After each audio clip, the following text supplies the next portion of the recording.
আজকে তোমাদের সাথে তেল ছাড়া চিকেনের একটা নতুন রেসিপি শেয়ার করছি। সেই জন্য কড়াইতে অল্প করে তেল দিয়ে দিতে হবে জিরে, ধনে, তার সাথে রসুন এর কুচি, তার সাথে আদার কুচি আর দিতে হবে পেঁয়াজ কুচি। সেটাকে একটু ভাজা ভাজা করে নিয়ে একটু ঠান্ডা করে তারপরে মিক্সির মধ্যে দিয়ে একটা পেস্ট বানিয়ে নিতে হবে। তারপর নিয়ে নিতে হবে চিকেন। চিকেন গুলো না একটু চর্বিওয়ালা চিকেন দেখে নিলে তাহলে কোনো তেলের প্রয়োজন পড়ে না।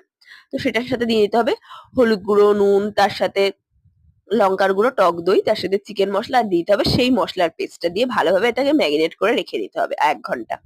তারপর দেখো শুকনো কড়ার মধ্যেই আমি কিন্তু দিয়ে দিচ্ছি সেই ম্যারিনেট করা চিকেনটা। এটাতে কোনো তেল দেওয়ার দরকার নেই। তারপরে একটু নাড়াচাড়া করে ঢাকনা দিয়ে রেখে দিতে হবে কিছুক্ষণ। তারপরে ঢাকনা খুলে দেখতে পাচ্ছ কতটা পরিমাণে তেল বার হয়ে গেছে। তো যাই হোক এবারে নাড়াচাড়া করে তারপরে দিতে হবে ভাজা আলু। দিয়ে দিতে হবে, তোমরা আলু চাইলে নাও দিতে পারো। আমরা আলুটা পছন্দ করি বলে আলুটা দিয়েছি। তার সাথে চেরা কাঁচা লঙ্কা দিয়ে অল্প করে একটু জল দিয়ে ভালোভাবে ফুটিয়ে নিয়ে নামিয়ে নিলেই একদম তৈরি তেল ছাড়া চিকেনের রেসিপি।